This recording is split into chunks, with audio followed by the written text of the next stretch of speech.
Eh bien bonjour à tous, j'espère que vous allez bien, on se retrouve sur Final Fantasy VII Ever Crisis pour faire un tour des nouveautés de la semaine. Je vous mettrai les timecode en description. Écoutez, on est parti, direction les notices.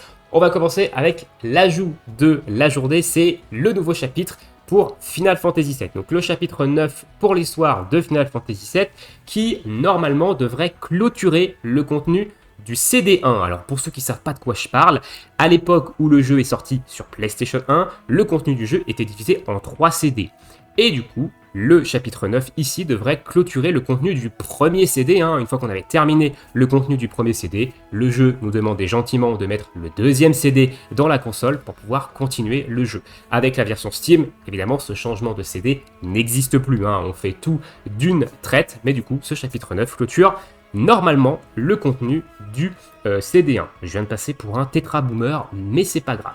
Avec ce nouveau chapitre de Final Fantasy VII, on a une campagne qui l'accompagne et qui nous donne quand même quelques petites récompenses sympas. Notamment, on a 1000 cristaux dans la boîte cadeau, on a des missions qui vont nous permettre de récupérer des tickets d'invocation et des weapon parts d'Aeris jusqu'à 50, et on a un logging bonus qui vont nous permettre de récupérer des cristaux ainsi que des tickets d'invocation et également des bouteilles de Sam, on va aller le voir juste après. Au niveau des missions de la campagne, c'est simple, vous allez devoir faire un combat avec chacun des différents persos disponibles dans le jeu pour récupérer une multi d'armes de ces 10 persos. Voilà. Vous faites un combat avec Sephiroth, vous récupérez une multi d'armes de Sephiroth, etc. Récupérez 20 objets dans le haut vent pour récupérer 2 multi 3 étoiles et plus. Et plus bas, on a terminé le nouveau chapitre, donc chapitre 9, main section 4, épisode 3, pour récupérer les 50 weapon parts de Aeris. Au niveau du logging bonus maintenant, on a eu une multi d'armes d'Aeris aujourd'hui, on va avoir une multi d'armes de Cloud, un 5 étoiles garanti pour Cloud, un 5 étoiles garanti pour Aeris et un 5 étoiles garanti, tout personnage confondu, 1000 cristaux et 60 bouteilles de stam, donc un logging bonus qui dure sur 12 jours, donc jusqu'à la fin du mois de juillet, grosso modo. Voilà un petit peu au niveau de la sortie du nouveau chapitre. On a ensuite la partie 2 de l'événement du Critical Threat Yuffie Showdown, avec l'arrivée des fameux tickets d'or. Alors là, on nous dit par rapport au niveau quotidien, parce que c'est vrai qu'on n'a pas de nouveau niveau quotidien dans cet événement, on va le voir juste après. Plutôt que de nous mettre un deuxième niveau quotidien, en fait, ils ont augmenté les rewards des missions journalières pour les tickets d'or. D'un côté, est-ce que c'est mieux? Est-ce que c'est pas mieux? Est-ce que vous préférez avoir un niveau quotidien? Est-ce que vous préférez avoir plus de récompenses dans les missions quotidiennes? Bon, ça, évidemment, ça c'est chacun voit midi à sa porte. Au niveau de l'événement, on va aller voir un peu plus en détail ce qui a été ajouté dans cette partie 2. Donc au niveau solo, on voit bien qu'il n'y a pas de nouveau niveau quotidien. Celui-ci, c'est celui de la première partie. On a un niveau 8, un niveau 9 au niveau des combats solo, nous permettant de récupérer les tickets d'or, mais également des tickets de bronze et d'argent. Si jamais vous n'avez pas terminé les victory draw sur le bronze et sur l'argent, vous pouvez toujours récupérer en farmant vos tickets d'or, des tickets de bronze et des tickets d'argent. Au niveau du coop, on a le Yuffie 4, le Beach Time Yuffie 4, nous permettant de récupérer des tickets d'or, mais également des tickets d'argent et des tickets de bronze. Au niveau des Victory Draw, maintenant, donc, le nouveau pool avec les Gold Victory Draw, on a une nouvelle arme free-to-play pour Yuffie, un petit drapeau avec une tête de Mog dessus, donc c'est une arme qui va diminuer l'attaque magique de -1 jusqu'à -2, c'est la même capacité que pour l'arme de Tifa qu'on a eu en première partie. Les R abilités HP boost de Magical Ability Potency, c'est les mêmes, je crois, également. C'est une arme qui peut être utilisée en sub, honnêtement, c'est pas dégueu comme R abilité de manière globale. Et sur les slots de Materia, bon, c'est jamais une arme qu'on utilise en arme principale, mais c'est attaque, P-attaque, M-attaque, bon, ça se cherche un petit peu. On a une arme qui a plutôt dominance magique, vu qu'on a plus de stats magiques que physiques, et qui sera sûrement utilisée en sub dans certains builds, mais globalement on a quand même mieux. Ça reste une arme free-to-play, évidemment, pour ceux qui commenceraient le jeu ou qui auraient commencé le jeu il n'y a pas longtemps, ça peut être quand même une arme intéressante pour booster un personnage au niveau magique. Au niveau des autres items qu'on a dans ces Victory Draw, donc on a des matériaux 5 étoiles pour crafter de la matéria, des memories pour le rôle de supporteur au niveau des sphériés. Au niveau du level 2, on a des memories pour Yuffie, on a des matériaux d'amélioration d'armes au level 3, au level 4. Au level 5, on a l'apparition des weapon parts pour Yuffie, également au level 6. Et au level 7, on a évidemment le truc qui se répète, ad vitam aeternam. quand vous avez tout terminé, on a également des Mitridingo au niveau 6. Au niveau des missions, maintenant, donc ils ont rajouté une mission nous demandant de récupérer des expéditions Chocobo pour récupérer des tickets d'or. On a la fameuse mission qui nous demande de monter la nouvelle arme free-to-play niveau 90. On nous rend l'entièreté des matériaux, hein, donc évidemment faites-le. Et on a la mission qui nous demande d'upgrade des matériaux. Il faut en upgrade jusqu'à 5 pour récupérer également des tickets d'or. Au niveau des dailies, donc il y a 3 nouvelles dailies, mais les dailies sont de l'événement. Ça veut dire que vous allez devoir faire des choses dans l'événement pour les compléter celles-ci, contrairement aux dailies de la partie 1 qui donnent des tickets de bronze et des tickets d'argent qui pouvaient être faites dans n'importe quel contenu du jeu, parce qu'il fallait dépenser de la stam dans n'importe quel contenu du jeu. Ici, il faut faire un combat dans l'événement, dépenser 50 stamina dans l'événement, et dépenser jusqu'à 250 stamina dans l'événement également, hein. Donc, faites-le, hein, ça permet quand même de compléter pas mal de niveaux des Victory Draw, sans devoir dépenser d'une quelconque stamina supplémentaire dans cet événement. Même si les bouteilles de stam, on va pas se mytho, c'est pas trop ce qui manque en ce moment dans le jeu.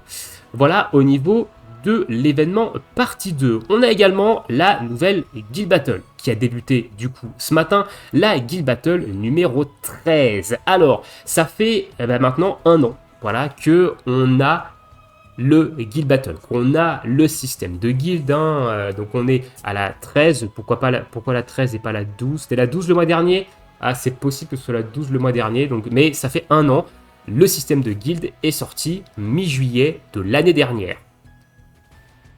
Et il n'y a toujours pas eu d'amélioration sur cette Guild Battle. On attend toujours les Quality of Life pour savoir qui c'est qui a fait ses attaques, combien d'attaques il reste sur les différents membres, quels sont les points que chaque membre a fait, etc. Il manque toujours énormément de qualité de vie sur cette Guild Battle et ça n'a pas bougé en un an de temps. On a eu des petites modifications, comme depuis la dernière Guild Battle où on a maintenant le niveau 6 qui est verrouillé derrière un nombre de clean du niveau 5. Il faut clean 5 fois le niveau 5, donc faire 5 rotations de 1 à 5 pour pouvoir débloquer le niveau 6, mais toujours pas des qualités de vie qui sont pour moi essentielles pour pouvoir gérer une Guild Battle correctement. Donc ça c'est vraiment dommage, hein. Je trouve que sur la qualité de vie, ils sont vraiment en retard de fou, ils mettent énormément de temps pour faire rien du tout, hein. Ils préfèrent nous sortir des bannières limitées, on va en reparler évidemment dans cette vidéo, parce qu'on a eu une bannière limitée aujourd'hui, qui est un peu tombé comme ça du ciel, et plutôt que de nous faire de la qualité de vie dans le jeu, et je trouve ça extrêmement dommage. Mais du coup, passons un petit peu ce bilan, on va pas passer non plus la vidéo à pleurer sur le jeu, ça ne sert absolument à rien, et ça fera rien avancer. Donc, feu physique pour cette Guild Battle, avec également le nouveau système de Sigil Boost. Et le combat est plus compliqué que tous les autres combats, je pense qu'on a eu en termes de Guild Battle. Alors, il y a peut-être d'autres combats qui étaient aussi compliqués, mais ce combat-là, il est particulièrement compliqué parce que, il faut jouer avec le Sigil Boost. Le mode semi-auto et le mode automatique ne cassent pas le Sigil Boost, hein. Sachez-le, l'IA ne casse pas le Sigil Boost, elle va casser seulement le sigil pour break le boss. Donc c'est très problématique ça, parce que vous ne pouvez pas compter sur ce mode là pour casser le sigil boost, et notamment sur les petites configs et notamment sur les mobiles. Et je pense que ce combat va être une purge intersidérale sur mobile, parce qu'il faut changer de perso, il faut tout faire à la main. Il faut changer de perso régulièrement pour pouvoir casser les sigils, pour pouvoir casser le sigil diamant, qui est le sigil principal du boss, etc. Ça demande de faire beaucoup de changements, et avec des mobiles qui sont peut-être pas très puissants, avec du 30 fps, avec du lag, hein, évidemment, je pense que ce combat va être une purge pour beaucoup de joueurs, et c'est franchement dommage. Je serais pas étonné qu'il y ait un drama par rapport à ce boss là, parce que je trouve le combat particulièrement compliqué et pas du tout adapté, notamment aux performances du jeu sur mobile, parce qu'il demande quand même beaucoup de switch, beaucoup de choses. Au niveau des missions, donc on a les classiques missions où il faut faire 3 mocks pour récupérer 450 cristaux. Voilà, n'oubliez pas de le faire. De toute façon, vous êtes normalement obligé de faire des mocks si vous voulez vous préparer au match officiel qui débute à partir de dimanche. Et au niveau du boss, c'est le Behemoth King. Il est faible au feu, il est résistant à la glace.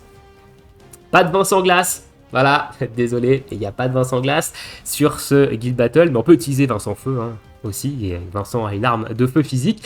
Au niveau des sigils, donc on a le sigil diamant qui est évidemment essentiel, et on a du damage sigil, donc du sigil boost en triangle, hein, et il va falloir évidemment monter la barre au maximum du sigil boost tout en cassant en fait ce sigil diamant, et la jauge de sigil, elle n'est pas aussi lente que Bahamut et Léviathan, hein. Elle va quand même assez vite. Donc ça demande quand même une dextérité où il faut changer de personnage pour pouvoir faire plusieurs actions en simultané. C'est pour ça que je dis que sur mobile, ça va être un petit peu compliqué. Et même pour des joueurs qui ont des PC qui sont pas très puissants et qui font pas forcément tourner le jeu en fluidité maximum, ça va être un petit peu compliqué. Hein. Voilà, donc je pense que ça va être un match compliqué.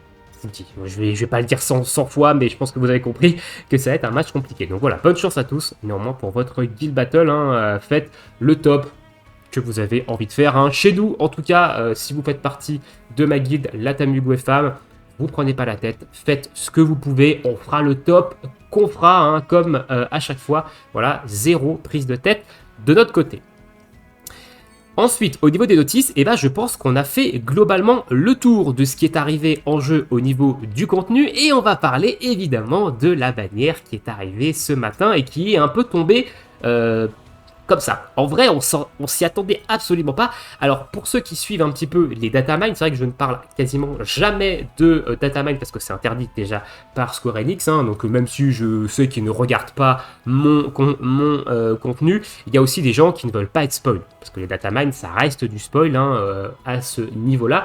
Mais du coup, les théories par rapport au datamine pour les bannières, ça théorisait une bannière de Zacfeu pour aujourd'hui, et Lucia était théorisée pour sortir en août du coup. Donc ça a un petit peu surpris tout le monde de voir cette bannière limitée pour Lucia, hein. Première bannière limitée d'ailleurs pour Lucia je crois, et peut-être la seule avant un très très long moment à ce niveau-là, mais du coup bannière limitée pour Lucia qui a surpris quand même pas mal de monde, et du coup je vais vous donner un petit peu mon avis sur cette bannière. Alors déjà le costume, au niveau du skin, j'adore. Je vous dis, moi j'adore le costume ici, je le trouve vraiment très très très très beau, très très réussi, ça lui va extrêmement bien, et j'aime beaucoup en fait ce style de costume là. J'ai une très très grosse préférence pour ce genre de costume que pour les Tifa Bikini, hein.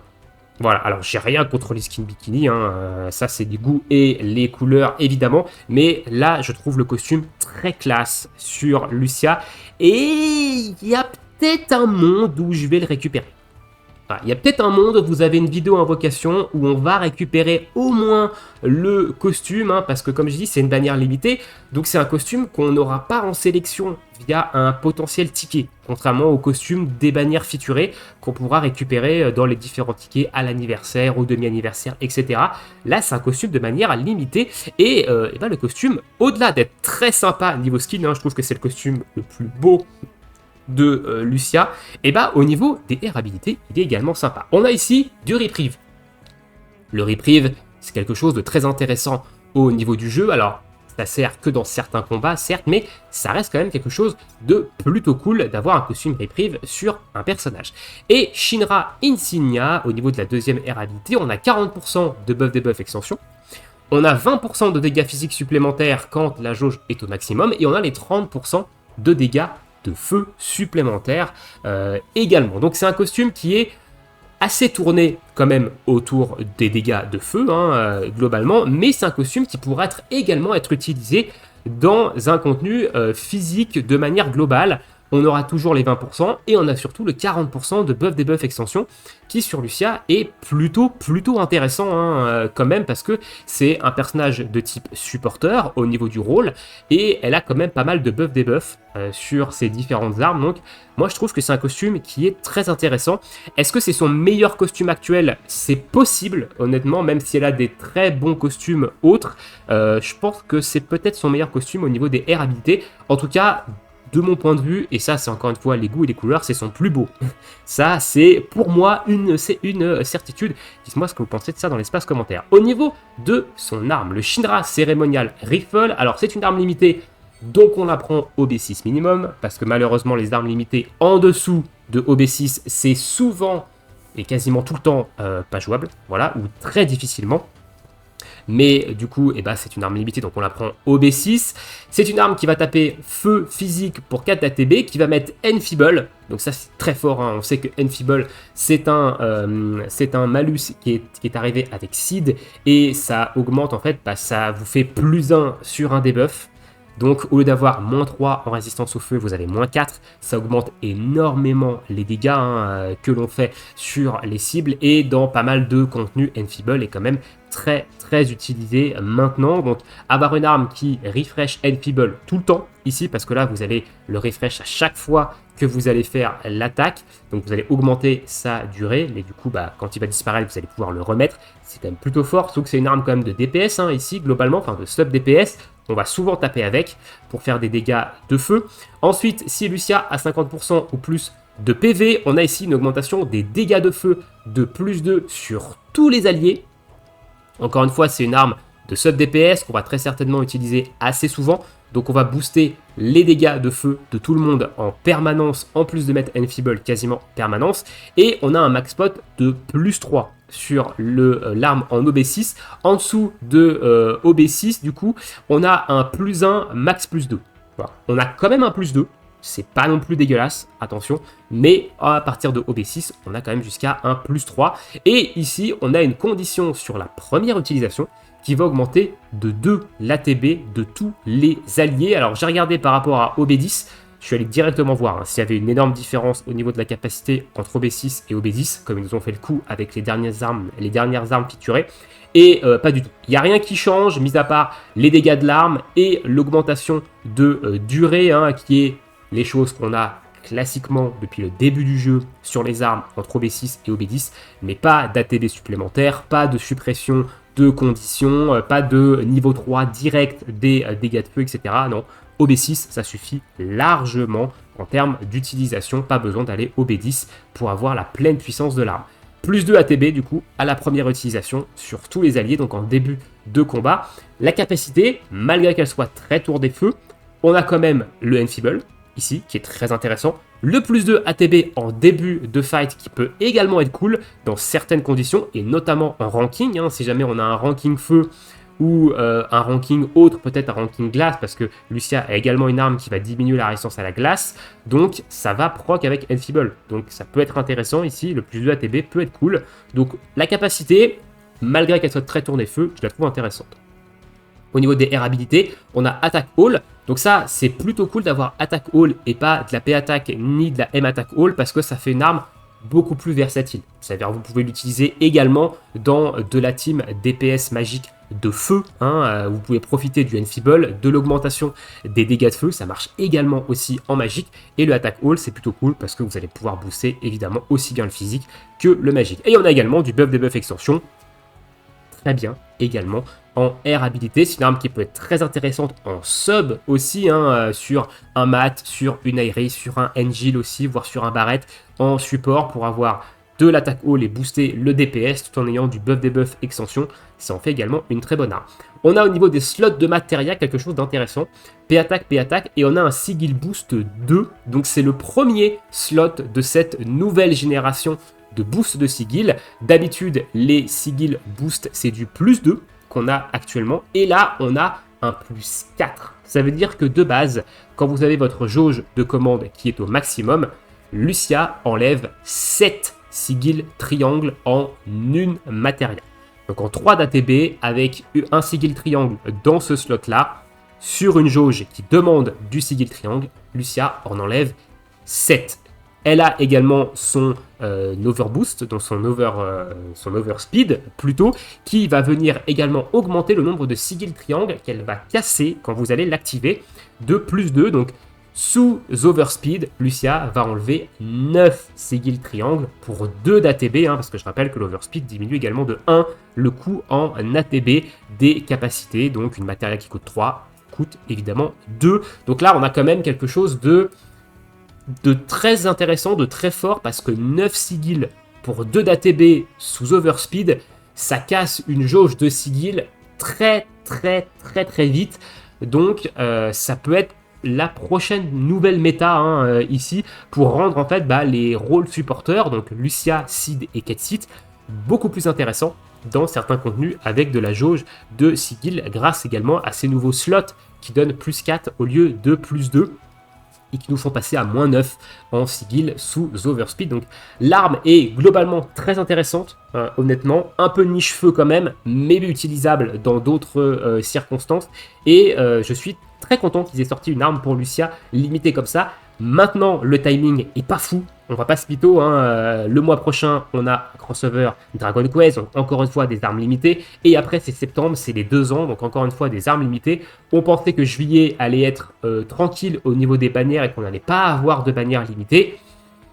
Malheureusement, ils ont décidé de nous faire une petite bannière pour Lucia, mais c'est globalement une bonne bannière. Dites-moi si vous allez invoquer dessus. De mon côté, comme j'ai dit, c'est pas impossible qu'il y ait une vidéo invocation dans laquelle j'aille chercher au moins le costume. Donc je fais une page seulement parce qu'il faut vraiment économiser là. Pour les 2 ans, il faut commencer vraiment à paquer. Alors certes, il reste la moitié du mois de juillet, je suis à 83 000 cristaux, il reste tout le mois d'août, etc. Donc je suis pas non plus à la rue complet, mais un costume, ça peut coûter jusqu'à 36 000 cristaux, rien qu'une page. Donc ça peut coûter cher, c'est potentiellement quelque chose de risqué. On verra. On a également l'arme, l'ultime de Red 13 qui est sur cette bannière, vu que c'est l'arme ultime du mois. Et au niveau des stamps, on a quand même une garantie au stamp 2 et une garantie au stamp 6, ainsi qu'un 5 étoiles ou plus garantie au stamp 4.